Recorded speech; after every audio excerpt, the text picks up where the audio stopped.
Hey everyone, welcome to Live App Review, episode 33, I believe. Hope so. We're here with Vadim and Mali and Tiffany to talk about the NFT.hiphop launch, the marketplace, and some of the technical bits that we had to develop to make this launch successful. So I'm going to share my screen now. And we're going to actually be looking at the product, but we'll be stepping through it on a testnet version. So we have kind of like a parallel universe of the NFTs, of the marketplace, of the auction. But I'll show you, just to kick it off, the real live mainnet one. So this is launched. This is on mainnet. This is what people are experiencing right now. So they can hit the fire icon up in the top right. I'll zoom in a little bit just so it's a little bit kind of bigger for the video. So they can hit the fire icon here, get it back to a 5x5 or a 5x5 column layout. So they can hit the fire icon up here, and they can see who's on fire with the bids, like, so who's doing really well, who's hot right now. You can set your favorites. So I'll show an example of that. You can cruise by, and let's say you want to favorite somebody, that will actually add them to your favorites. So you can filter by your favorites. Once you click into somebody, you can select an edition that you'd like to place a bid on, and you can see kind of who's already bidding. So you can select an edition. And then at this point, you would connect your wallet and you would purchase credits, set up a new account if you don't already have a Near wallet, and basically make your bid. We'll explain the bidding process in detail in just a second.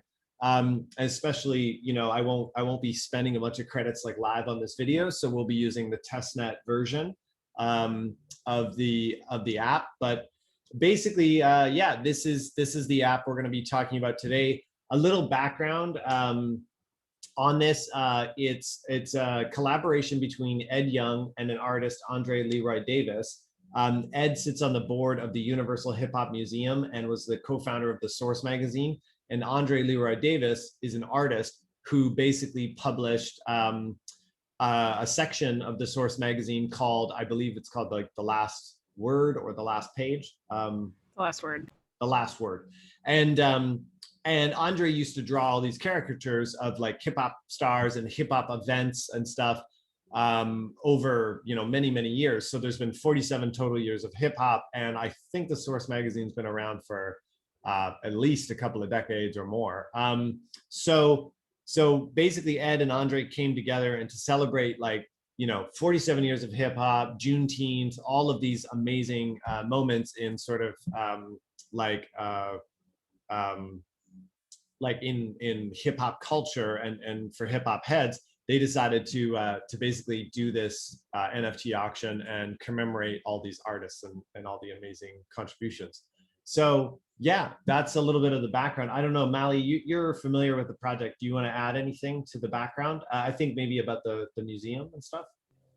Oh, sure. So as part of launching this collection, Ed and Andre donated the first edition of each of the 103 portrait NFTs to the collection of the Universal Hip Hop Museum, which is in the Bronx. It just had its groundbreaking a few weeks ago. And so these are the first pieces in their crypto collection. And then editions 2 through 37 of each of the NFTs are being sold on this marketplace. And some of the proceeds from each sale go directly to the artists or to their estates. That's awesome. So you can go to nft.hiphop right now, and you can participate. But today on Live App Review, we're going to discuss some of the technical challenges and things that we had to kind of develop to overcome. I'm going to close the official mainnet version because I don't have enough money on my credit card to actually participate.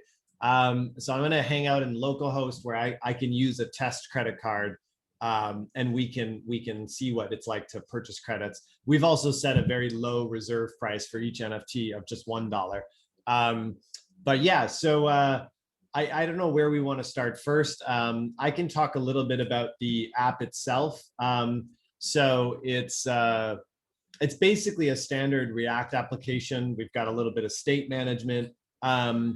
If you're a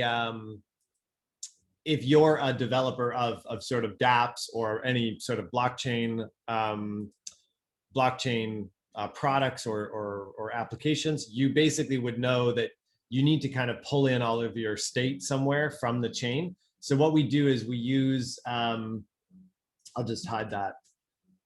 We use something called the Near API helper, which is a tiny little service that I produced that basically talks to the Near blockchain via Cloudflare. And this is just so that we can cache really heavy queries. So when the user lands on the page, what we do is we load all of the items. So we're pulling in all of the basically the base tokens. So there's 103 kind of base NFTs. And actually, it's a little bit of a kind of a hack. What you see when you're scooting around on the app is you're only ever really looking at one token type. But what I open up is I open up all of the sales. But when I'm rendering the tokens on the screen, since all of the portraits are basically the same across multiple different editions that are for sale, I just kind of store the canonical tokens. I call those the UHHM tokens, the Universal Hip Hop Museum tokens. They're the edition ones that Mally was talking about that were donated. And then when you see the subsequent sales, so for example, I'll click into one here. And when you see the editions that are for sale, these subsequent sales are basically loaded from the marketplace contract. So I'm pulling the sale data, I'm finding out, who's bidding on what and all of this good stuff. So that's a little bit about how views work. If you want to check this stuff out, I'll put it in the video description on YouTube, so you can look into the description to kind of see what these repos are if you're a developer and you're into this kind of stuff. But you can model your app basically after this. I have a very limited sort of actions file as well. But really the only thing you can do in the app right now is place a bid after you receive your credits. And then it's a little messy, but this is probably one of the areas we're going to talk about in great detail, is there's a sort of a gigantic credits component. And basically the credits component handles the entire flow through Stripe. And then there's an optional flow to create your account. So here you can see we're pulling in environment variables for testnet and for production. So these are environment variables like the endpoint, Stripe, API keys, things like that. And then it's just a sort of it's a very large, a little bit, I apologize, a little bit messy React component, but basically it handles the flow of creating an account, or if you already have an account, you jump straight to just buying credits. But it's kind of like a two-step wizard. So let me show that process right now, and then we can just kind of like open it up for questions. So here I am on the site. I do not have a wallet connected. Let's say I want to buy this hip hop head. So I select an edition, and because I don't have a wallet connected, I'm not going to see any. I'm not going to see any credits. I'm not going to see an option to place a bid. I can just kind of jump between editions and check out. I can see who's bidding and stuff. But what I'm going to do is I'm going to hit connect wallet, and here I'm presented with a choice. So if I'm already a Near user, I can connect one. If I'm not a Near user, if I don't have a Near wallet, so this is what this would look like if I do have one. It just takes to the wallet, and basically I can select my account. So I have a whole bunch of testnet accounts. It's kind of a mess. But I don't, let's say I don't. So I don't have a wallet. So what I'm going to do is I'm going to create a wallet. So I'm going to choose an account name. Let's say I'm going to make one for Mally. I'm going to call it Mally Hop. So that's going to be mallyhop.testnet. And when I click next, I get some information about seed phrases. Obviously, if you're in crypto, you know what a seed phrase is, but basically this is like a password to your account. So this is how you're going to protect your account. So I hit the copy button, and it told me that it's been copied. So I can verify that by just pasting it over here. but I don't really care about the seed phrase. We're doing things on testnet, so we're just going to consider the, sorry, Mally, but the Mally Hop account is basically like just a throwaway. So I'm going to say, I understand. I didn't actually do the right thing, which is copy it somewhere safe. But now I move to the buy credit screen, and it tells me, okay, if I place a bid above the current bid, so I need to basically outbid the reserve price. So I'm going to buy 48 credits. It's sort of recommending me to do that for any of the reserve bid purchases. And then this part, it's interesting to note, this entire gray box is actually a window into Stripe. It's basically an iframe on the page that talks to Stripe, and we don't have control over anything that's put into this window. We don't see your credit card. We don't see anything. We don't handle your credit card. So this is a React component developed by Stripe. So we can optionally put in our email or phone number or nothing at all. So we could just say like mally@hop.com. It's just going to be kind of fun for Ryan, who's looking at this stuff coming in the back end. And by the way, shout out to Ryan. He's one of our developer relations engineers. So, and he did the Stripe backend integration. So I'm going to pay $48 USD on this fake credit card, and it's going to kind of hum away, and it's going to talk to Ryan's backend. And then, I mean, I hope it's successful. Fingers crossed. Okay, so it looks like it was good. So credits purchased successfully. So now I have 48 credits that I can bid with. And then there's just a warning here. And again, I'm trying to actually improve this flow, but I have to work with the wallet team at Near. But it's telling me I have to sign in to my new wallet before I can place a bid. I am working with the wallet team to actually remove this requirement completely. So basically you could just go from here to bidding. But for now, we're just gonna go with the flow here. We're gonna sign in.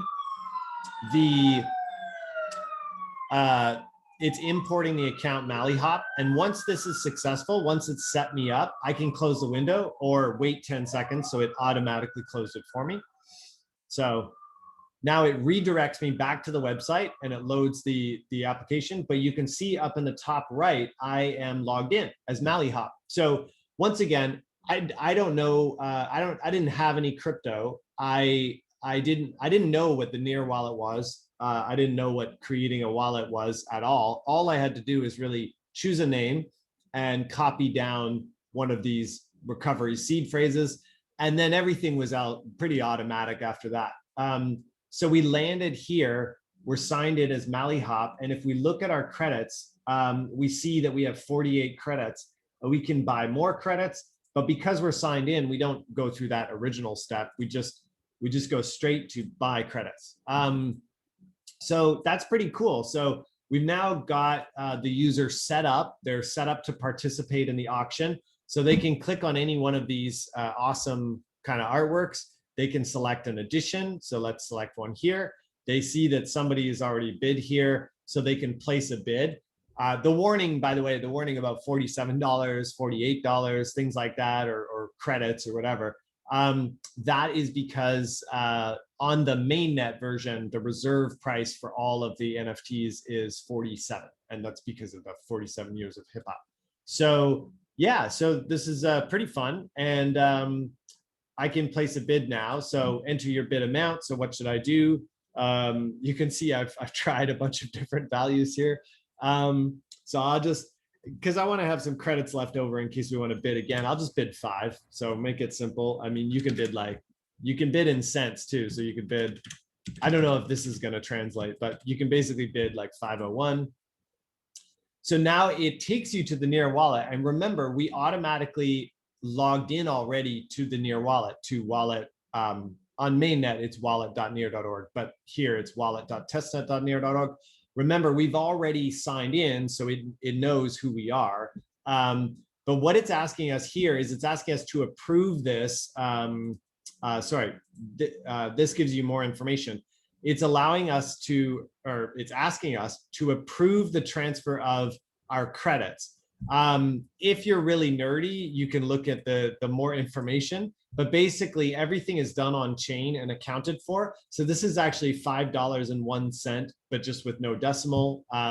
So basically it's like 501 pennies in the form of credits. And the credits can only be used in this auction. So basically there's no way to swap these credits or to exchange them for cryptocurrency or anything. You basically can only place bids. So I'm going to go ahead and I'm going to authorize the bid. And once that is successful, we'll come back here and we'll see that we have the winning bid. Awesome. Mali Hop, you're moving up in the world. And we see we have remaining credits of $42.99. There's our bid. So now the question remains, I mentioned that these credits are non-transferable. You can only use them for bids. So the way the bidding process works is that I've placed a bid here now for 501. I cannot get my credits back until one of two things happens. Only two things can happen. One, someone can outbid me, in which case I'll get my credits back, and the auction at that point could end, and then basically I can get a refund for my credits. Or two, the auction ends, but I still have the winning bid, and I get the NFT that I want. So actually, I can show an example of that sort of refunding working. I'll just sign in as another user here. I have to find the user. I know I have credits already, so it'll speed things up if I just find this MD1 here. All right, so I'm going to sign in as somebody different, not Mali Hop, and I'm going to actually bid on that. I'm going to place a bid here. I'm going to outbid Mali. I'm going to be really sneaky here and just bid 502. Just be kind of annoying. And that is going to kick out Mali Hop's credits, and we'll sign back in as I have a lot of credits, I guess. We'll sign back in as Mali Hop, and we'll see what the experience was like to kind of be outbid. So connect a wallet, because I'm not creating Mali Hop again. I've already created it, and I'm already signed into the wallet. So I just have to select Mali Hop. You'll probably have much less options than I have in your mainnet wallet. So I come to it and I go, oh man, you were outbid. So that sucks. But I do have 48 credits. So I've got more credits. I can place another bid. So I can get into a bit of a bidding war, and I can basically tell this cheeky mofo MD1.testnet that I mean business and bid much more over the way that they outbid me.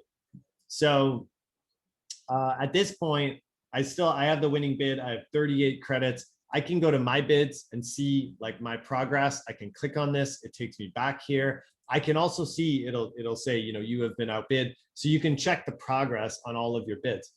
So yeah, that's about, there's a little info instructions here as well. But that's how it works. And that's basically a little bit about the auction process. Let's do some questions, and then if we want, we can kind of dive into some bits about maybe the code or the contracts, if that's interesting to people. Do you have any questions, Mali, or did you want like a little bit more detail on the bidding process? I think a little more detail on the bidding process would be cool. It's obviously pretty new to be able to bid on NFTs with a credit card, not have to go through the onboarding of an exchange and a wallet, sending your crypto to the wallet, connecting to the marketplace, then being able to bid. It's like a super easy user flow. So I think it's helpful to share as much detail as possible about how you guys pulled that off with the kind of like token stuff happening behind the scenes. Sure. Yeah. Let's dive into a little bit about that. Actually, I'm actually gonna pull up Ryan's repository on GitHub. I'll make that a little bigger. So what's really cool is like, we as Near, we do all of this in out in the open. It's open source. You can use it for your Near apps as a developer. Ryan, I'll get after him to put a proper, open source MIT license or something on there. We did this very, very fast. So basically, Ryan was the one who did this. So I'll talk a little bit about his, let's maybe talk about the contract, because I did mention it was locked. So this is actually something that's kind of interesting. So our fungible token contract is actually part of our SDK. So you as a developer can actually import it and pull it into your code without actually having to write any of the logic behind how fungible tokens work on Near. And these are, of course, standard fungible tokens. But what is interesting about this is that when you bring that fungible token in, you obviously are getting a fungible token that is, that's unlocked and people can trade it and swap it and do whatever. What Ryan did, which I thought was kind of interesting, is Ryan decided to basically embed the token, inside his contract. So basically what you're looking at is you're looking at a smart contract that has some kind of wrapper information around a token.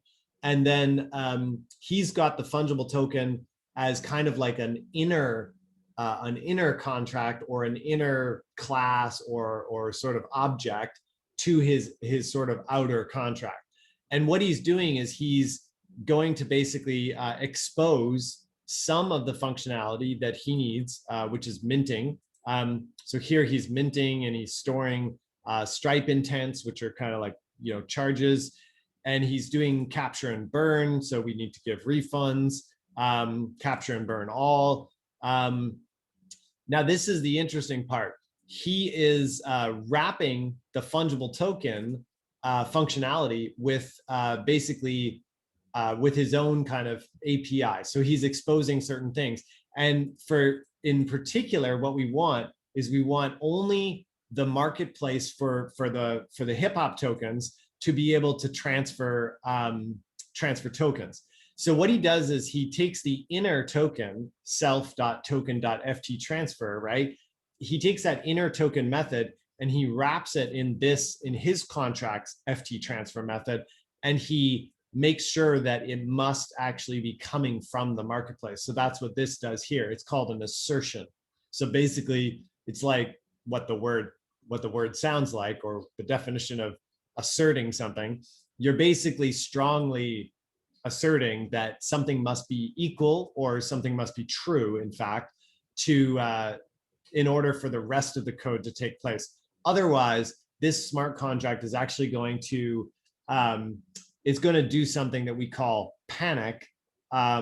It's basically going to panic and release this message and say, it's kind of like a 2001 Space Odyssey. Like, I'm sorry, Dave, I'm afraid I can't do that. It's basically gonna tell anyone who's trying to transfer these tokens who is not the marketplace, hey, sorry, only transfers to the marketplace are allowed. So it's actually, I think he copy and pastes this. This is only transfers from the marketplace are allowed. That's what the message really should be. But this one is basically transferring credits to make bids. So when somebody makes a bid, they're actually taking fungible tokens that they do really own them, but the only place that they're allowed to send these fungible tokens is to our marketplace contract. So basically, Ryan has these tokens just locked down, and that's kind of how it works. And then he exposes like the rest of the API by just sort of wrapping these. It's basically just putting a wrapper around the underlying token. And that's it really actually for the contract for the fungible tokens. So actually I know the contract on the actual mainnet Explorer. Well, we can look at the testnet one. It might be a little easier. So I'm going to go to the Explorer.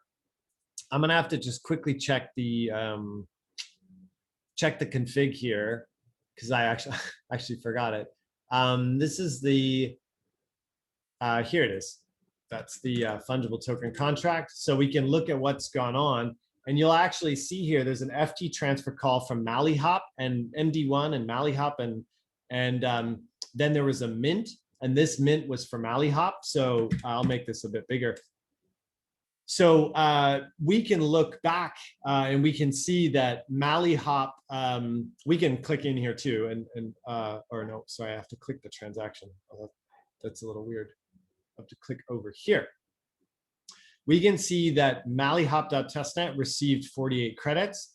And then we can go back and we can see that Malihop.testnet made a FT transfer call. So that's what the method that I just showed you in the smart contract. And the receiver was this is the developer testnet marketplace. So it's got a bit of a weird name, but that's the marketplace. And the amount was, remember, we made the first bid for $5.01.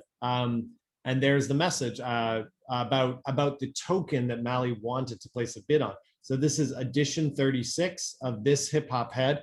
And if we go back and we check this out, I mean, we're looking at 36 and this is the hip hop head. So everything matches up. So that's a little bit about the technical aspects of sort of, buying credits. And then what are credits? It's not a cryptocurrency. It's not a real kind of free floating, hey man, here's my blockchain, here's my cryptocurrency. This is just a fungible token that exists on Near that is for back office kind of accounting purposes. What's really the motivation behind using a fungible token for this purpose is that when we actually close the NFT auction for the hip hop heads, there are royalties inside each of the hip hop heads. I'll show you what that looks like. So let's go to the actual NFT contract now. This is still the one on testnet, so it's got a bit of a funky name. And let's look at one of the minting here, one of the mints. So if you look here, here, just have to click that. There are perpetual royalties here embedded for the particular artist. So that's the actual hip hop artist. The Universal Hip Hop Museum has a royalty. Andre Leroy Davis, the artist of the amazing visuals that you see in the auction, and Ed Young, who put it all together and collaborated with Andre. So there's these perpetual royalties. So what's going to happen when the auction closes is that all of the fungible tokens will automatically be dispersed to the correct accounts when the highest bids are accepted. So basically the highest bid could be, let's say it's like $1,000, and basically 10% immediately goes to the artist in the form of these credits, which I realize have no real monetary value. 1%, so one, I'm gonna really show my strength is not small, what I call small math. So I guess out of 1,000, $10 is going to go to the Universal Hip Hop Museum, $20 goes to Andre, $20 goes to Ed, and $100 goes to the artist. Now, obviously, there's also the lion's share, the other 90% of the actual auction sale as well, which I think is going to, charities, various charities in like the African American community and the Hip Hop Museum and all sorts of other stuff. But what's cool about this is that when the auction closes, all of this back office accounting is automatically done on the blockchain, and it will be in our Explorer for everyone to see. And that's something I think is really cool about the transparency behind this project, and how we're using. Yes, we're basically settling in fiat, and of course, the fiat purchases through Stripe are actually going to. It's going to a business that was set up by Ed Young, who's basically doing all of the operations for this. But the transparency about who is owed what at the end of the day is all tracked on the blockchain. I mean, this is kind of like the dream that people think about when they want to make donations, when they want to track royalties, and when they want to do charitable contributions and see where the flow of funds are going. So I think it's really cool. I don't know if we have any more questions. And it applies to that? Secondary sales. So all of the resale Yes. of any of these NFTs will also funnel those funds back to the people in the original royalty split, right? That is a great point, Mali. These perpetual royalties, they are perpetual, so they will automatically, even beyond these sort of, like I mentioned, the difference between these credits, which are basically just kind of, it's like we're using it as an accounting system just to keep track of the auction, to keep track of the bids, to keep track of the royalties from the primary sale. Once this auction is over, the owners of the NFTs really actually truly own them, but there are no more strike credits. There are no more, there's no more of these fungible tokens that Ryan Ryan worked so hard to set up. So these tokens that you purchase through the credits purchasing, that feature is going to be disabled, and there will be no more credit card purchases. But the people who had the winning bid on the NFTs own them now. And what do we know about NFTs? Well, NFTs can be transferred, and they can be sold, and they can also be auctioned. So what's going to happen is we're going to be enabling on NFT.hiphop a crypto-based secondary market. Now it'll take a couple of weeks. We'll have to have some sort of kind of a bit of a decompression time between credit card purchases and a crypto-based secondary market, just for sort of a delineation between one auction sale and auctions done by the actual owners of the NFTs who own them now post auction. But Mali made a great point. The perpetual royalties that are being paid out every single time an NFT is sold, that will all happen automatically. But now the best part is it's done in crypto. So it's basically all automatic. So the artist receives 10%, boom. And it's denominated in NEAR tokens. It's denominated in USDC, DAI tokens, USDT. We're going to be adding different token types to the secondary market and allowing users to basically just put them up for sale and say, hey, I want to sell this NFT and I want to sell it for a reserve price of this many NEAR tokens, and I'm willing to accept anything above this, so start bidding. And basically there'll be this really hot market action where people can just place bids and have fun, just like they were doing during the primary auction. But now users are in full control, artists are getting paid out seamlessly from the royalties, and everybody's having a good time. And that'll go on forever, which will be kind of cool. So we'll see we'll see what happens with this amazing art and the additions, which are based on years in hip hop. So we'll kind of like see how this all plays out going forward. But yeah, we'll be basically, I mean, once this marketplace is turned on, this secondary market for the hip hop heads, it's basically turned on forever because it lives on the blockchain. And those royalties will follow the NFT around forever, even if someone takes it off this marketplace and sells it on a different one in theory in the future, because of the way the royalty standard works on NEAR. Do you want to give like a 30-second? 100%, Mali. Great point. So we have the non-fungible token standard here. Sorry, I opened up a different one or a different page. But basically, we have a standard for a multi-recipient payout on NEAR NFTs, and this is exactly the standard that we've used for the hip hop heads for NFT.hiphop. And basically, what this means is that if they take them, so if a user gets an NFT from this marketplace, the auction ends, they have the NFT in their NEAR wallet. By the way, these can be seen in your NEAR wallet too, which is super cool. I don't even think I have an example of that. Or maybe I do. Maybe I can go to my testnet wallet and see that. I've never tried this. Collectibles. No, unfortunately, I don't believe it will work because you don't have an actual NFT right now on this point. Right, I've just placed bids. But Right. At the end of the marketplace, every winner will actually see their NFT displayed in their Near wallet along with all the other. Yeah, if everyone can just indulge me for one sec, I do have a script here where I can just rifle an NFT into my wallet.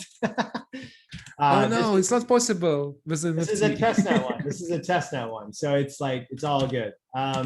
Just give it one sec because I'm gonna do this in the background, and then we'll see it in the collectibles. Because I just did it for a member of the wallet team who wanted to try it out. I have a bit of a messy package.json right now because I have a whole host of scripts that I'm running for production and also for testing. But I think this should work. So let's let that run in the background. And then I wanted to talk about the royalty payout. So this is now an official standard on Near. And what Mali said, I want to really underscore that point. You get an NFT, it's in your Near wallet. You can actually go to a different marketplace on Near. This could be, for example, Mintbase, or I think they need to upgrade the contracts, but soon Paras.id, another successful marketplace on Near. And you can actually put your NFT for sale on a different marketplace, but the royalties will be embedded in the actual NFT token itself and must be respected in order to transfer that NFT on that other marketplace. So this is something that I don't think anyone else is doing, which is embedding royalties in the actual NFTs themselves and basically enforcing them across all these different marketplaces. So very cool stuff. Thanks for bringing it up again, Mali. And if you want to go check out any of these standards, you can just go to a very strange URL or link or domain, nomicon.io. It's nom, like nom, like nom nom, nomicon.io. I don't know what this means, but it's kind of funny. Basically, this is the entire Near protocol specification. And you can basically find out a bunch of stuff about Near. But if you scroll down on the bottom left-hand side, you can find out everything there is to know about our non-fungible tokens and the standards associated with them, and the fungible tokens if you want. So check it out. And we just released 1.0 of the royalty payout. And it's already live on Mintbase. So it's already on Mintbase, on mainnet. It's live in NFT.hiphop and a few other NFT. We have Pluminite, which I can just quickly show here. This is I believe Pluminite respects royalties, so you can try to sell there. Oh, it respects royalties, so you can sell. Okay, cool. Yeah. So it's on Pluminite. It's it's everywhere. So so that's really cool. I'm already logged in. And in theory, hopefully it would carry to marketplaces on other chains or based on other chains as well in the future. Let's see. Right. Did I get one? In theory, it'll go everywhere. I didn't get one yet. Well, we have the app there, but I didn't get my collectible yet. Something Future happened. live app review episode can show. Did your script performed NFT well? display in the wallet. Sorry, say that again, Mali? Said you can throw it in a future live app review, but by the end of the marketplace, the NFTs will all display in the winners' wallets. Yeah, I know that they are. I know that they're displaying though, because I had multiple people from the wallet team ask me for these NFTs on testnet, and then I sent them to them. So I don't know why. Oh, it's because on Malihop. I didn't send it to Malihop. Hang on. The moment of truth. Do I have a hip hop NFT? Okay, I loaded MD1. Oh, wow. Holy! I have tons of NFTs. What? Okay, so cool. I actually haven't seen this yet either. I have an app. Yeah, I have an app that I'm working on that is a generative art app, and it actually, I can't even believe it worked. I don't even know. I don't even know how it worked. I don't even understand it, guys. Oh, this rainbow is mine. I remember. Yeah. This rainbow is Vadim's. And you bought it. Cool on Vadim. But check this out. This live. Check this out. The GIF's loaded, and then but not the one. Is that the one that I? Oh yeah, that's the one I sent to myself, right? Not the one I bid on. So I'm getting confused here because it's like I'm living in like 15 different like apps and networks and things like that. So I don't know what's going on. But basically I sent myself one of the first one edition of the first head here, which is this guy. So Amali, do you know who he is? I don't know who he is. We're not supposed to say, so the true hip hop heads will know. Okay, well then it's good that I can't think of who it is right now. So that's it. I don't know. Do we have like another quick question or something before we get going? I have two I think quick that questions. covers it. Oh, go ahead. Just because we saw a hosted application, we have a hosted server, yeah? Yes, but it has only limited amount of functions like minting tokens, right, and claiming money from the cards. The rest of the functions are doing in decentralized manner. Every method we saw, transferring tokens, some bits, all is done by smart contracts in a real blockchain world, right? Yes. Yeah. But I'm curious, as far as I know, in order to create Near account, we have to pay some money, like to transfer some small amount of Near. In this case, what you show, you didn't pay yourself. How is it done? Oh, that's a great point. So yeah, what Vadim's saying is that the user came to the app, right? If you remember, we'll log out actually. The user came to the app and chose, I think I stopped my local host, that's why the image isn't showing. The user chose create a wallet, but the user didn't actually pay with any cryptocurrency, but we made them an actual account. So if we go to the Explorer on testnet and we look for Mallihop.testnet, we actually, Mallihop has a real account, and it appears that Mallihop started with about 0.1 Near tokens. So what Vadim's saying is, how did that happen? What happened? Who created the account? So that was done by Ryan's backend code here in the Stripe Pay sandbox. So I do believe he's probably organized it. I don't even know. I haven't looked at his code. I just trusted that Ryan knew what he was doing. So we just talked about it. So he's got a create account function here. Now, what's interesting about this is that in order to create an account either on testnet or on mainnet, you need to call the create account method of a very special account on testnet called testnet, and a very special account on mainnet called Near. And the reason you need to call create account on a contract that is deployed to that special top level account is because, and we can actually go look at that account as well on the Explorer. The reason why you need to call create account on the top level account for each network is because this is going to take a while because of, or I don't know, it doesn't work actually. You have to kind of hack it. Oh no, it does work. It just takes a while because it's got so many transactions. So the reason why you have to call the create account on the top level account is because every account we make on testnet must be given the suffix .testnet, and likewise on mainnet .near. So there will be a time coming forward. Pump it up. Just kidding. Don't pump it. I don't think I'm allowed to say that. There will be a time where we will do a top level name auction. So basically on Near protocol on our mainnet, we'll be selling the top level names. So basically if you want to have, .app or .com or .twitter, we'll be actually giving away accounts like this. But we'll be doing that through an auction. So yeah, don't pump it up. I'm just telling you what's going to happen because it's actually on our roadmap and it's public information. But basically, that's how creating accounts works.